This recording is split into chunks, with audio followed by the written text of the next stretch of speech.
안녕 고객님들, 저는 인프라 아키텍처 분야 마이스터 김동현입니다.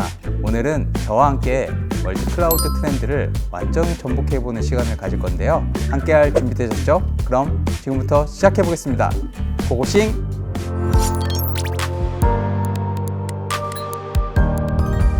저는 처음 IT 입문을 국내 포털 파란 사이트에서 게임 서버 운영 직무로 커리어를 시작했어요. 신규 서비스가 들어오면 서버렉을 직접 설치하고 스토리지와 네트워크를 구성하고 장애가 나면 새벽에도 달려가야 했습니다. 그러다가 제가 운영하는 서버 중 리눅스에 더욱 관심이 가게 되었고 리눅스 엔지니어로서 가상화를 깊게 다룰 수 있는 기회가 생겼었습니다. KVM과 오픈스택과 같은 가상화 기술을 기반으로 CPU, 메모리 자원 효율화를 설계하고 운영 자동화를 경험했고 이때부터 물리 자원을 어떻게 소프트웨어적으로 최적화할 수 있을까? 라는 고민이 제 중심 과제가 되어 10년 넘게 리눅스 기술을 익히는 데 집중했습니다. 그런데 어느 순간 기존 온프레미스 방식으로는 고객의 빠른 요구를 맞추기가 어렵다는 걸 느꼈습니다. 새로운 프로젝트에서 왜 직접 서버를 사서 오느냐, 클라우드를 쓰면 되지 않겠냐 라는 요구가 나오기 시작했습니다. 바로 그 지점에서 저는 클라우드를 접하게 되었고 가상화의 연장선상에서 훨씬 더 유연하고 확장 가능한 환경이라는 점에 큰 매력을 느꼈습니다. 더군다나 최근 IT 트렌드에서 디지털 전환과 AI, 빅데이터, IoT 등 모든 혁신 기술의 기반이 되는 클라우드라는 확신이 있었기에 자연스럽게 입문하게 된 경우입니다. 기존에 쌓아온 인프라 경험 위에 더 빠르고 유연하며 미래지향적인 기술을 접목하고 싶다는 갈증이었고 변화하는 환경에 적응하면서 더 나은 방식으로 고객의 문제를 해결하고 싶다는 게 본능적인 동기 덕분이었다고 생각합니다. 모든 분들이 그렇지만 사실 처음부터 12개를 다 따야겠다는 생각은 절대 아니었습니다. 처음에는 아주 단순했습니다. 클라우드를 시작부터 제대로 알아야겠다는 생각이었죠. 그러다 보니 자연스럽게 첫 번째, 두 번째 자격증을 취득하게 되었고 하나씩 준비하면서 이 영역도 내가 부족하구나, 이 부분도 배워야겠구나를 느꼈습니다. 그렇게 하나씩 공부하다 보니 결국 모든 자격증을 다 따게 되었고 그 과정에서 제 자신도 전보다 훨씬 더 넓은 시야를 가지게 되었습니다. 결국 12종 자격증을 모두 취득한 계기는 단순히 자격증 수집이 아니라 클라우드의 전체 그림을 이해하고 고객과 동료에게 더 좋은 선택지를 제시하고 싶다는 마음에서 비롯된 거라고 말씀드리고 싶습니다. 클라우드 업무를 하면서 가장 어려웠던 점은 무엇보다 빠른 시장 변화 속도를 따라가는 것이었습니다. AWS만 해도 매년 수백 개의 신규 서비스와 업데이트가 나오는데 그걸 다 따라가면서 고객 프로젝트에 적용하거나 제한하는 게 쉽지 않았습니다. 특히 현업에서는 오늘 설계한 아키텍처가 내일은 최적이 아닐 수 있다는 게 가장 큰 고민이었습니다. 서비스 릴리즈 속도가 워낙 빠르다 보니 내가 가진 지식이 금방 구식이 되는 경험을 많이 했고 이걸 극복하기 위해 세 가지 방법으로 노력하였습니다. 첫 번째, 체계적인 학습 루틴을 만드는 겁니다. 자격증 공부를 통해 기본기를 탄탄히 하고 AWS 리인벤트나 서밋 발표 자료를 꾸준히 보고 스스로 리뷰를 하면서 최신 기술을 빠르게 익히는 데 노력했습니다. 다음으로 POC와 실무 적용을 병행했습니다. 단순히 문서로만 공부하는 게 아니라 POC를 통해 기술 검증을 해보거나 고객에게 컨설팅하여 실제 적용되어가는 과정을 보면서 제 것으로 만들어갔습니다. 마지막으로 개인적으로 중요하게 생각하는 건 커뮤니티 활동입니다.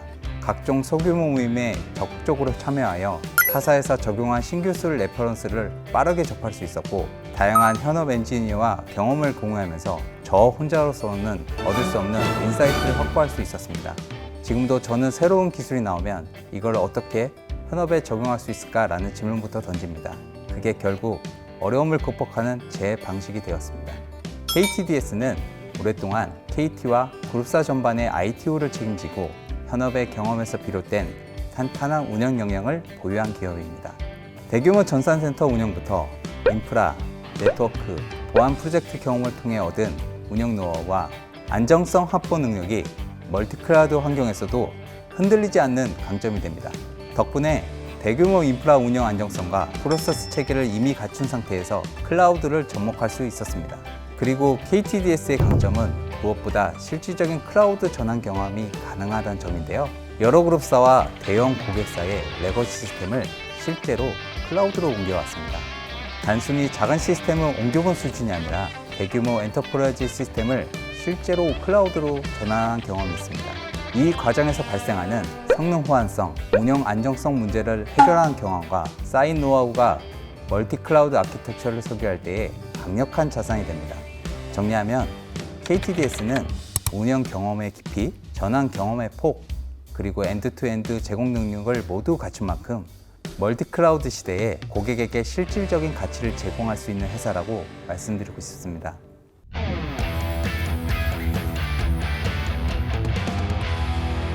지금부터는 멀티 클라우드 트렌드 완전 정복을 주제로 함께 이야기 나누겠습니다. 급변하는 IT 환경 속에서 멀티 클라우드는 선택이 아닌 필수가 되고 있습니다. 이번 세션에서는 글로벌 클라우드 시장의 흐름과 함께 AWS를 활용해 어떻게 실질적인 인사이트를 얻을 수 있는지 살펴보도록 하겠습니다. 먼저 멀티 클라우드가 왜 필요한 걸 시작으로 기업에서 도전할 가치가 있는지, 실제로 멀티 클라우드 현장에서 AWS가 어떻게 활용되는지를 살펴본 뒤 마지막으로 여러분의 커리어와 연결되는 성장 로드맵까지 함께 이야기해 보도록 하겠습니다. 그럼 멀티 클라우드는 왜 필요할까요? 멀티 클라우드를 이해하기 위해서는 먼저 IT 환경의 흐름을 살펴볼 필요가 있습니다. 클라우드 환경이 등장하면서 특정 워크로드를 퍼블릭이나 프라이빗 클라우드로 이전할 수 있게 되었고, 필요에 따라 인프라를 유연하게 활용할 수 있었습니다. 그리고 하이브리드 클라우드는 온프레미스와 퍼블릭 클라우드를 연결해 하나의 애플리케이션을 양쪽 환경에서 끊임없이 운영할 수 있도록 했습니다. 멀티 클라우드는 여기서 한 단계 더 발전한 형태입니다. AWS, Azure, GCP처럼 서로 다른 퍼블릭 클라우드와 프라이빗 클라우드를 동시에 활용하면서 애플리케이션마다 가장 적합한 환경을 선택해 배치하는 방식입니다. 이를 통해 기업은 비용, 성능, 보안 요구 사항에 따라 최적의 조합을 만들어낼 수 있고 특정 벤더에 중독되지 않는 유연성을 확보할 수 있게 됩니다. 멀티 클라우드가 왜 주목받는지 전통적인 인프라 환경과 비교해 보도록 하겠습니다. 기존 전통적인 방식은 비즈니스 민첩성과 혁신 범위가 제한적이었고 워크로드 배치가 비즈니스 요구와 잘 맞지 않았습니다. 퍼블릭 클라우드 역시 체계적으로 활용하지 못했고 애플리케이션을 다른 환경으로 옮긴 것도 쉽지 않았습니다. 반면 멀티 클라우드는 비즈니스 요구사항에 맞춰 각 워크로드를 가장 적합한 클라우드에 배치할 수 있습니다. 이를 통해 민첩성을 극대화하고 변화하는 요구에 빠르게 대응할 수 있습니다. 또한 일관된 사용자 경험과 클라우드 네이티브 환경을 제공해 여러 클라우드를 사용하더라도 관리 복잡성을 줄여줍니다. 무엇보다도 애플리케이션 인식성이 뛰어나 특정 벤더에 접속되지 않고 필요에 따라 손쉽게 옮기거나 분산할 수 있게 됩니다. 결국 멀티 클라우드는 단순한 선택이 아니라 기업의 비즈니스 민첩성과 최적화, 일관성, 유연성을 동시에 확보하는 핵심 전략이라고 할 수 있습니다. 그럼 기업들이 클라우드를 어떤 방식으로 도입하고 활용하고 있는지를 한번 알아보겠습니다. 먼저 왼쪽 그래프를 보면 여전히 단일 클라우드만 사용하는 주식이 약 28%를 차지하고 있습니다. 하지만 그보다 더 눈에 띄는 부분은 멀티 클라우드의 확산입니다. 40%의 기업이 멀티 클라우드를 사용하고 있지만 상호 운영성이 매우 낮은 상태이고 24%는 클라우드 간 높은 상호 운영성을 확보하여 이미 운영하고 있습니다. 또 약 7%는 퍼블릭과 프라이빗을 경합한 하이브리드 클라우드를 이미 활용하고 있다고 보고되어 있습니다. 이는 단순한 한 클라우드에 머무르지 않고 다양한 클라우드를 조합하는 흐름이 이미 점차 넓어지고 있음을 보여줍니다. 오른쪽 그래프에서는 실제 연결 지점을 살펴볼 수 있습니다. 가장 많이 쓰이는 형태는 온프레미스 프라이빗 클라우드와 호스티드 프라이빗 클라우드 간의 연동으로 43%를 차지하고 있습니다. 이어서 호스티드 프라이빗 클라우드와 퍼블릭 클라우드를 연동하는 경우가 39%이고 온프레미스와 퍼블릭 클라우드를 직접 연결하는 사례도 29%나 됩니다. 퍼블릭 클라우드끼리의 연동 역시 25%로 생각보다 많은 기업이 활용하고 있는 형태로 볼 수 있습니다. 즉, 기업이 가진 환경과 필요에 따라 다양한 조합과 연결 방식이 나타나고 있다는 점이 특징적이며 여기서 멀티 클라우드의 전략의 유연성과 복잡성이 동시에 드러난다고 볼 수 있습니다. 다음으로는 글로벌 시장에서 멀티 클라우드를 정복해야 할 만큼 가치가 있는지를 시장 동향을 통해 알아보도록 하겠습니다. 2025년 클라우드 트렌드에서 특히 주목할 부분은 하이브리드와 멀티 클라우드 전략입니다. 이제 기업들은 단일 클라우드만으로는 복잡한 비즈니스 요구를 충족하기 어렵다는 걸 이미 잘 알고 있습니다. 그래서 워크로드의 특성에 따라 퍼블릭 클라우드, 프라이빗 클라우드, 그리고 온프레미스를 조합하는 방식으로 전략을 세우고 있습니다. 하이브리드 클라우드는 보안이나 규제 준수가 필요한 데이터는 내부에 두고 대규모 확장이 필요한 부분은 퍼블릭 클라우드에서 처리하는 방식으로 활용됩니다. 반면 멀티 클라우드는 특정 벤더에 종속되지 않고 AWS, Azure, GCP와 같은 여러 클라우드를 동시에 운영하면서 각 클라우드의 강점을 선택적으로 활용할 수 있습니다. 예를 들어 데이터 분석은 GCP, 엔터프라이즈 시스템은 Azure, 글로벌 확장은 AWS 나누는 식이죠. 이렇게 하면 성능과 비용을 최적화할 수 있고 장애나 규제 리스크에 대한 대응력도 높아집니다. 결국 기업 입장에서는 단일 클라우드가 아니라 여러 클라우드를 조합해 가장 유연하고 민첩한 구조를 만들어가는 상황입니다. 가트너에서 제시한 2025년 인프라 전략 하이프 사이클을 보면 여러 기술들이 도입부터 생산성 단계까지 어느 위치에 있는지를 한눈에 보여주는데요. 오늘은 이 중에서도 멀티클라우드에 집중해서 이야기해 보겠습니다. 멀티클라우드는 현재 과도한 기대의 정점 구간에 위치해 있습니다. 이는 많은 기업들이 멀티클라우드의 가능성과 가치를 크게 주목하고 있지만 동시에 현실적인 도전 과제와 복잡성도 겪고 있다는 의미입니다. 실제로 비용 최적화, 보안, 거버넌스, 그리고 클라우드 간 상호 운영성은 여전히 풀어야 할 숙제입니다. 하지만 멀티클라우드를 둘러싼 기대는 단순한 유행이 아니라 기업의 실제 요구에서 비롯되고 있습니다. 단일 클라우드에 의존하지 않고 각 워크로드에 가장 적합한 클라우드를 선택해 배치함으로써 민첩성과 유연성을 확보하려는 움직임이 뚜렷합니다. 예를 들어 데이터 분석은 특정 클라우드, 글로벌 확장은 또 다른 클라우드, 그리고 보안이 중요한 워크로드는 별도의 클라우드를 선택하는 식이죠. 이 위치에 있다는 건 멀티 클라우드가 아직 가장된 기대와 현실 사이에서 균형을 찾아가는 단계라는 뜻이기도 합니다. 이 자료는 2025년부터 2034년까지의 글로벌 멀티 클라우드 시장 규모를 나타낸 그래프입니다. 2025년 시장 규모는 약 160억 달러 수준으로 시작합니다. 하지만 이후 매년 빠르게 성장해 2029년에는 약 430억 달러, 2031년에는 700억 달러를 넘어섭니다. 그리고 2034년에는 무려 1,470억 달러 이상으로 확대될 것으로 예상됩니다. 연평균 성장률, 즉 CAGR이 39.7%에 달한다는 점은 멀티클라우드 시장이 단순한 확대가 아니라 폭발적인 성장을 이어갈 것임을 보여줍니다. 이 성장 배경에는 몇 가지 주요 요인이 있겠습니다. 시장 수요는 금융, 제조, 리테일, 통신 등 다양한 산업에서 동시에 나타나고 있고 특히 AI와 데이터 분석, 보안 워크로드처럼 민감하거나 리소스 집약적인 영역에서 멀티클라우드의 채택이 두드러집니다. 결국 앞으로의 10년은 멀티클라우드가 선택이 아니라 기본 전략으로 자리 잡게 될 것임을 수치가 잘 보여주고 있습니다. 여기 2025년 클라우드 엔지니어 직군별 연봉 수준을 보여주는 재미있는 리서치 결과가 있습니다. 다양한 직무가 나열되어 있지만 특히 눈에 띄는 부분은 멀티클라우드 스페셜리스트입니다.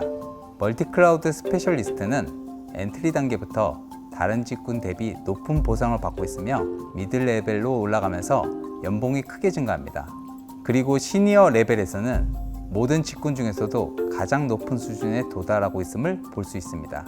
이는 멀티클라우드 역량이 단순한 하나의 기술이 아니라 아키텍처 설계, 보안, 거버넌스, 운영 최적화까지 아우르는 폭넓은 전문성을 필요로 하기 때문입니다. 기업들이 이제 단일 클라우드에 의존하지 않고 AWS, Azure, GCP 등 다양한 클라우드를 혼합해 운영하면서 이 복잡성을 설계하고 관리할 수 있는 전문가의 수요가 급격히 높아지고 있습니다. 그래서 멀티클라우드 스페셜리스트는 시장에서 가장 가치 있는 역할로 평가받고 있습니다. 그렇다면 멀티클라우드 환경에서 AWS 솔루션과 서비스는 어떻게 활용되고 있는지를 살펴보도록 하겠습니다. 먼저 매니지먼트와 옵저빌리티 영역은 AWS 시스템 매니저, AWS 컴픽, 클라우드 와치와 같은 서비스로 하이브리드 환경 전반을 모니터링하고 제어할 수 있게 도움해 줍니다. 또한 오픈서치와 같은 관리형 프로메테우스와 그라파나까지 포함되어 데이터 수집부터 시각화까지 일관된 관리를 지원합니다. 다음으로 데이터와 분석 영역입니다. AWS 데이터 싱크는 이기종 환경 간 데이터를 손쉽게 이동시켜주고 AWS 아테나는 여러 소스에 있는 데이터를 빠르게 분석할 수 있도록 해줍니다. 이처럼 AWS는 단순히 클라우드 내 서비스뿐만 아니라 하이브리드와 멀티 클라우드 전반을 아우르는 솔루션을 제공해 기업이 다양한 환경에서 유연하게 클라우드를 활용할 수 있도록 돕고 있습니다. 다음 장표부터는 AWS의 주요 서비스 기반 멀티 클라우드 환경 내의 적용 사례를 가지고 설명드리도록 하겠습니다. AWS 데이터 싱크를 이용해 애저의 블록 스토리지 데이터를 아마존 S3 전송하는 아키텍처를 보여줍니다. 왼쪽은 애저 환경입니다. 블록 스토리지가 있고 버추얼 네트워크 안에는 서브넷, 프라이빗 엔드포인트, 그리고 애저의 VPN 게이트웨이가 배치되어 있습니다. 이를 통해 데이터를 외부로 안전하게 전송할 수 있는 기반을 마련합니다. 특히 프라이빗 엔드포인트와 DNS 리졸브를 통해 내부 트래픽은 안전하게 유지되며 외부와의 연결은 VPN 게이트웨이를 통해 암호화됩니다. 가운데를 보면 애저와 AWS 사이에 VPN 연결이 설정되어 있습니다. 이 암호화된 터널을 통해 데이터가 오가면서 보안이 보장됩니다. 오른쪽은 AWS 환경입니다. AWS VPC 내에 EC2 인스턴스가 있고 여기에 데이터 싱크 에이전트가 설치됩니다. 이 에이전트가 핵심 역할을 하는데 애저에서 전달된 데이터를 받아 아마존 S3로 옮겨주는 프로세스를 자동화하고 가속화합니다. 데이터 싱크는 단순 복사만 하는 것이 아니라 전송 과정에서의 데이터 무결성을 보장하고 대규모 데이터를 빠르고 안정적으로 이동시킬 수 있도록 최적화되어 있습니다.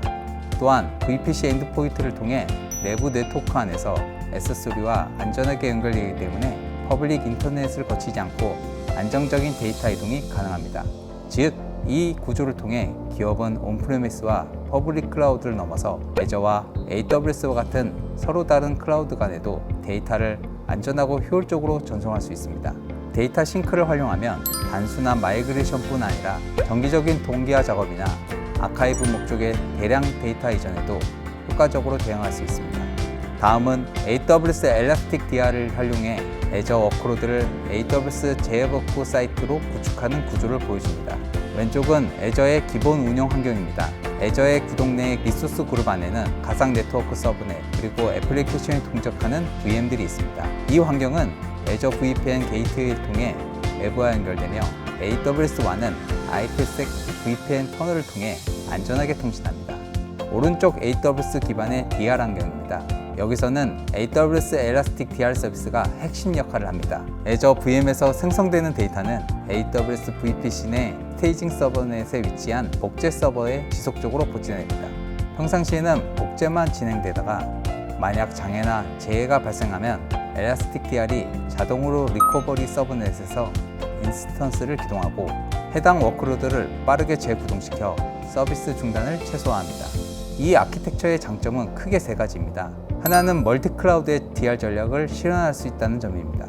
즉, 애저뿐만 아니라 온프레미스나 다른 CSP에서 운영 중인 워크로드도 AWS를 DR 사이트로 활용할 수 있습니다.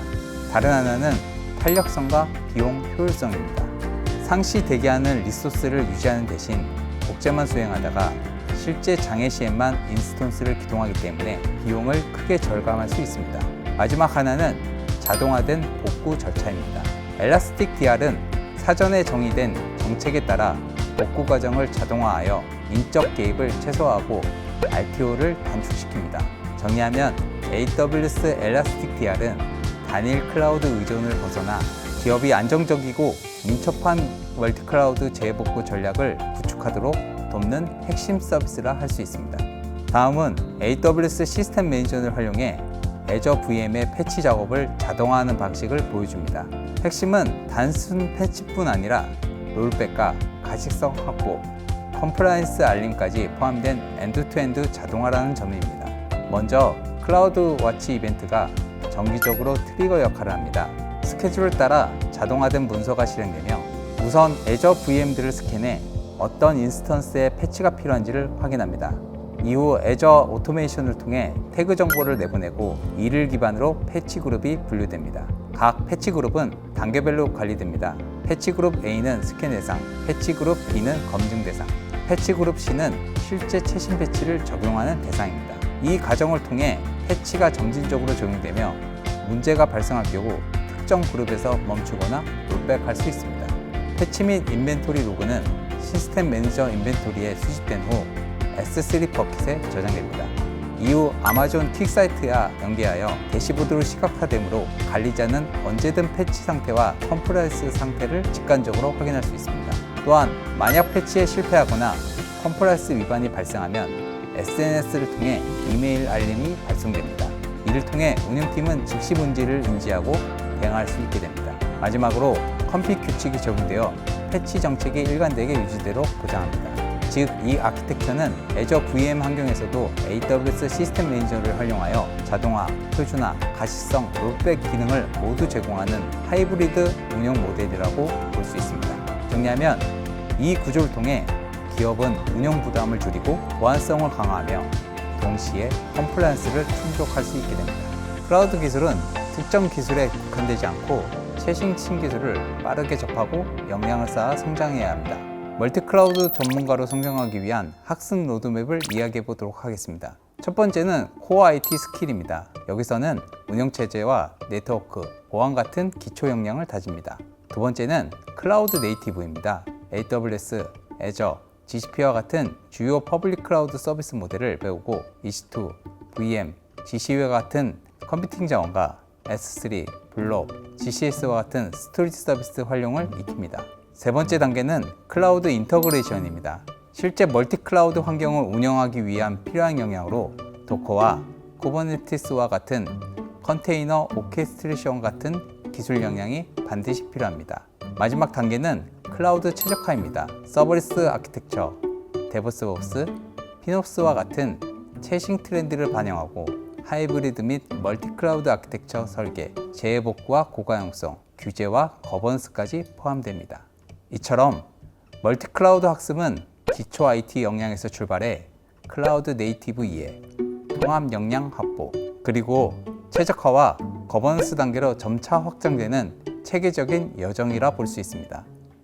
많은 분들이 AWS 자격증을 준비하면서 어떻게 하면 합격률을 높일 수 있을까 고민하시는데요. 크게 세 가지 포인트가 있습니다. 먼저 중요한 건 실습 기반의 학습입니다. 단순히 이론을 암기하는 것만으로는 분명히 한계가 있습니다. 직접 콘솔이나 CLI를 열고 서비스를 만들어 보고 손으로 익히는 경험이 시험장에서 문제를 풀 때 큰 도움이 됩니다. 두 번째는 시험 패턴과 기출 문제에 집중하는 겁니다. 문제를 읽을 때 요구사항을 나타내는 키워드를 빠르게 잡아내고 그 키워드가 어떤 서비스와 연결되는지 매핑하는 연습을 반복하는 게 필요합니다. 세 번째는 서비스 핵심 영역에 집중하는 방식입니다. 모든 서비스를 다 보려고 하면 범위가 너무 넓습니다. 대신 출제 빈도가 높은 서비스나 AWS에서 강조하는 베스트 프랙티스 영역을 중심으로 학습하면 훨씬 효율적으로 준비할 수 있습니다. AWS 자격증에 도전하기 전에 AWS 자격증의 타임라인을 유념 있게 보시는 것을 추천드립니다. 2014년도에 AWS는 첫 자격증을 출시했습니다. 당시에는 클라우드 도입 초기 단계였기 때문에 기본적인 설계와 운영 역량에 초점이 맞춰져 있었습니다. 2017년도, 2018년도에는 AI, ML, 보안, 음성 인터페이스가 부상하면서 관련 스페셜리티 인증이 신설되었고, 가장 최근인 2023년도, 2024년도에는 제로 트러스트 보안, 하이브리드 멀티클라우드, AI, ML 중심으로 시험이 업데이트되었고, 2025년도 현재는 생성형 AI, 멀티클라우드 통합, 데이터 거버넌스가 가장 큰 키워드로 자리 잡고 있습니다. 정리하면 AWS 인증은 단순한 기술 인증을 넘어 클라우드 시장의 발전 단계와 트렌드를 그대로 반영해온 로드맵입니다.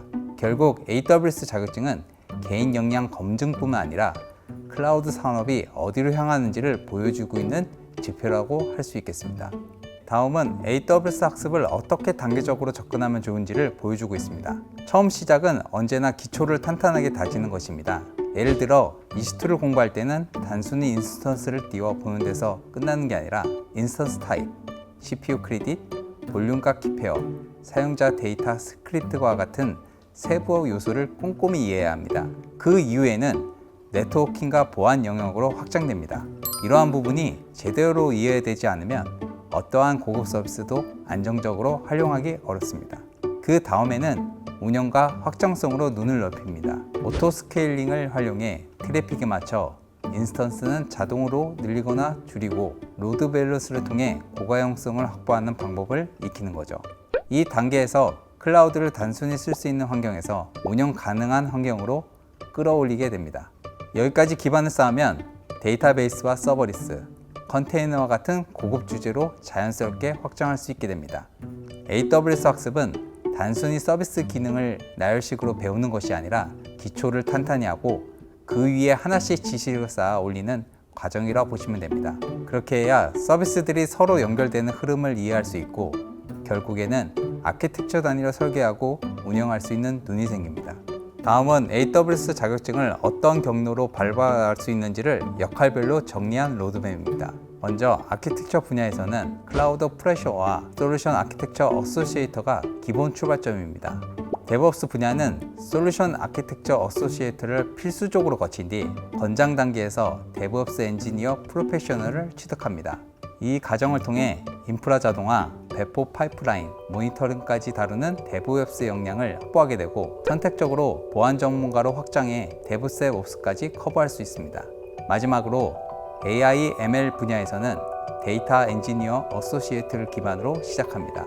AI 엔지니어는 권장 단계에서 솔루션 아키텍처 프로페셔널로 확장하고 필요시 머신러닝 스페셜리티를 선택적으로 할 수 있습니다. 이처럼 각 역할에 따라 본인의 커리어 방향에 맞는 AWS 자격증 여정을 설계할 수 있습니다. 마지막으로 AWS 자격증을 통한 성장 로드맵을 보여줍니다. 핵심은 기초에서 출발해 점차 전문 분야로 확장하는 구조입니다. 운영 분야에서는 시스옵스 어드미니스트레이터 어소시에이트와 데브옵스 엔지니어 프로페셔널이 핵심 경로이며 여기서 보안으로 확장하면 시큐리티 스페셜리티로 이어집니다. 참고로 시스옵스 자격증은 하반기부터 클라우드옵스 자격증으로 변경되어 AWS 클라우드 운영 관리 역량의 더 심화 과정으로 변경될 것으로 보입니다. 지금까지 멀티클라우드 시장 동향부터 AWS 서비스와 자격증에 대해 소개해 드렸는데요. 들으시면서 생긴 궁금증은 영상에 댓글로 남겨주세요.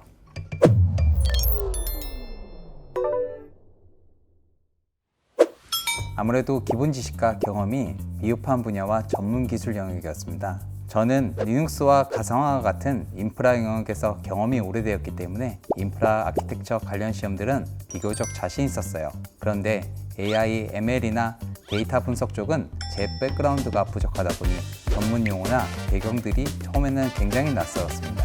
특히 ML 관련 시험은 용어와 개념 자체가 추상적이고 수학적 사고를 요구하는 부분들이 많아서 학습 곡선이 굉장히 가팔랐습니다. 그래서 저는 부족한 지식을 채우기 위해 관련 백서와 워크샵 그리고 온라인 학습을 통해서 기초부터 다시 공부했습니다. 처음에는 굉장히 시간이 오래 걸렸지만 인프라 아키텍처 관점에서 데이터, AI가 어떻게 연결되는지를 깨닫고 나서는 오히려 새로운 재미를 느낄 수 있었습니다. 결국 가장 어려웠던 부분이 제게는 가장 큰 성장의 기회가 됐습니다. 클라우드는 결국 IT 인프라 전체를 아우르는 기술입니다. 처음부터 클라우드 네이티브 기술만 보려고 하기보다는 운영체제, 네트워크 개념, 스토리지와 가상화와 같은 기본기를 꼭 잡아야 합니다. 많은 신입분들이 처음에는 다 알아야 하나요? 라는 부담을 많이 느끼거든요. 그런데 여기서 중요한 건 넓게 조금씩 아는 것보다 하나라도 깊게 파보는 습관입니다. 클라우드는 변화가 정말 빠릅니다.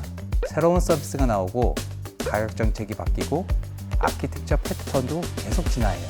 그래서 꾸준히 학습하는 습관이 가장 중요합니다. 마지막으로 기술 못지않게 중요한 건 태도입니다. 문제가 생겼을 때 끝까지 파고드는 집요함, 끊임없는 호기심이 필요합니다. 정리하면 기본기, 한 분야의 몰입, 꾸준한 학습과 공유, 태도 이 네 가지가 후배들이 꼭 가져가야 핵심입니다. 제가 후배들에게 꼭 하고 싶은 말은 기초를 소홀히 하지 말고 작은 호기심이라도 끝까지 파고들어라. 화려한 기술이나 자격증은 결국 기초 위에 쌓이는 겁니다. 그리고 작은 호기심 하나가 결국 여러분의 전문성을 만들어줍니다. 여러분과 현장에서 만날 날을 고대하며 이만 마치겠습니다. 후배님들 파이팅!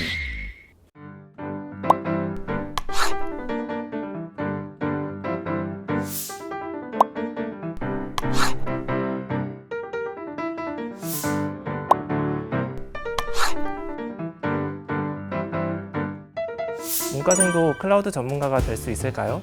내가 이과도 아니고 그게 지금 시작을 한다고 되냐 그랬었는데 뭐 안 되면 어때요? 안 하더라도 일단 지금부터 문과 출신 쿠버스로너트와 커리어 전환에 도전해보는 시간을 가져보겠습니다.